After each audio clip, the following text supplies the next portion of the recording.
Hello guys, this is Ty, aka the Flip Man. Will wholesaling houses work in your city? Obviously, if you're in a city or a town where I grew up, where there's less than 1,000 people, then the answer is probably it's going to be difficult. You may be able to do one or two a year. But to answer your question, I'm going to simplify this for you. I'm going to ask you some questions.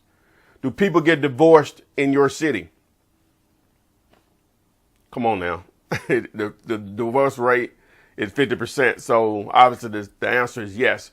A deal that I did years ago is simply because the lady and her husband got divorced and she acquired the property in the divorce, and she sold me that property cheap because she knew her husband, who cheated on her, there's the reason why they got divorced, who cheated on her, loved that property. She sold it because she didn't care. She didn't have an emotional attachment to it, even though she probably benefited from the income that it produced. But she sold it just out of spite to me cheap. That's just motivation. Divorce is a reason why motivation. Another reason from divorce is that the other person just can't afford the property anymore because of loss of income from the other individual in the marriage. Do you have landlords that are tired of being a landlord? And what I mean by that, bad tenants, people that just won't pay, people that will trash their place. They can't afford to repair a property where a tenant has just moved out, tired of fixing clogged toilets. That creates motivation, and it's a great source for leads. I don't care where you are, as landlords, especially for, just Mr. Landlord, not someone that's using a property management company or a realtor to manage the property, but a guy that just has a normal sign that he bought from Walmart or Home Depot or some of the red and white signs we've all seen that says for rent. That's the guy I'm talking about. Do people lose jobs in your city? Of course they do, which means now I can't afford to even pay my mortgage, the house that they actually live in, or any additional properties which would be considered absentee. They can't afford to pay for those properties or whatever maintenance needed on the properties. Now, before I go to the next reason why, I have a live webinar going on this Thursday. You can register for it at flipmanlive.com. There's going to be limited seating. You need to get there, because what I'm going to do in that webinar, I'm going to explain to you how to use contract A and contract B to get paid. Contract A is with your seller. Contract B is with your cash investor. And I'm going to go through that live on Thursday, 7 p.m. Eastern time. So go to flipmanlive.com to sign up for that webinar. Back to the questions. Do people relocate from your market, from your city? Of course they do, which again, that could create motivation on they need to sell a property that they own, either the one that they were living in or the additional property or properties that they owned. Inheritance. One of the best deals I've ever done was where a young man, his uncle left him a property. The property was basically a horde's nest.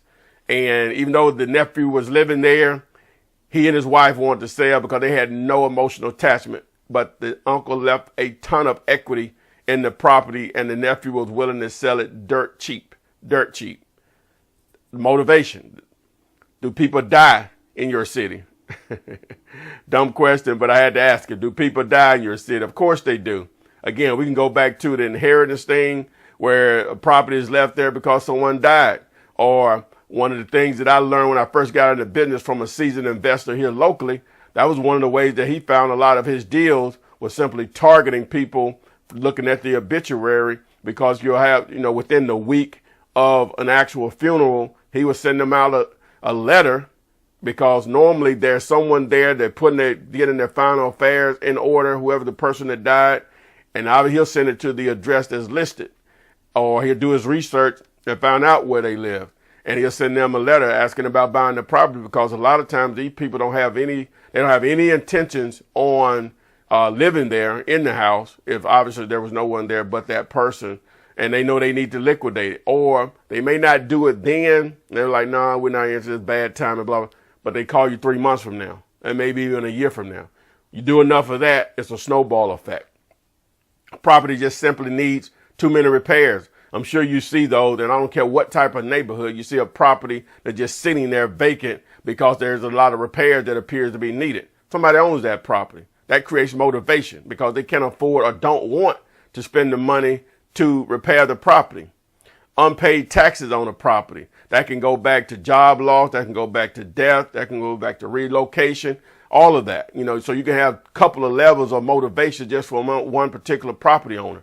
Liens on the property. You just simply have a lien on the property, on a vacant property where the city, because the neighbors in a particular area, in a particular neighborhood complain about a property where the grass is grown too high, you get hit with a bill on that. Now, you don't have to pay it up front, but if that property is ever liquidated, the city or the county or whoever cutting the grass will have to be paid. So those liens start to accumulate. That could create motivation to sell cheap. People always ask, why would someone sell a house that's worth $100,000 for $30,000? I'm giving you a ton of reasons why. An out-of-town owner, someone that lives out of town, they could have inherited property, they could have relocated, it could have been from a divorce, whatever the situation is. They're out of town, have no intent of moving back there. That property used to be an asset to them, but for whatever reason, it is now a problem, and you are the problem solver. That creates motivation, guys. So to answer your question, will wholesaling work in your city? Yes, it will work in your city. It just, you need people. And as long as, and a lot of you have heard me say this, as long as houses are not free in your city, you can wholesale properties in your city because transactions are happening. That's the only thing you need to exist in order to be able to wholesale is transactions. People move. When they move, they're either going to rent a property or either they're going to buy a property. That can create opportunities. Obviously, you're not going to take advantage of all of them, but you don't have to. You only have to take advantage of a small percentage of the transactions going on in your city to make a great living. Again, sign up for the free webinar this Thursday, limited seating. Go to flipmanlive.com, get access, register. Don't forget about my 200 plus videos that are free on YouTube. You can just go there and do a search for flipman.net, or you can actually go to the website flipman.net and access my over 200 videos there on YouTube, free, tell you everything you want to know about wholesaling houses. If you need a one-on-one coach, you can get that. That's not free. It is a paid option. You can go to flipman.net. I hope this video answers this question. I get this a lot. I should have been did this video. I spoke about it on the webinar last week, and I said, let me just do a video on that particular topic. So I hope this helps. Hopefully I'll see you at the webinar. Limited seating. I think it's only a couple hundred spots, so you need to get registered now.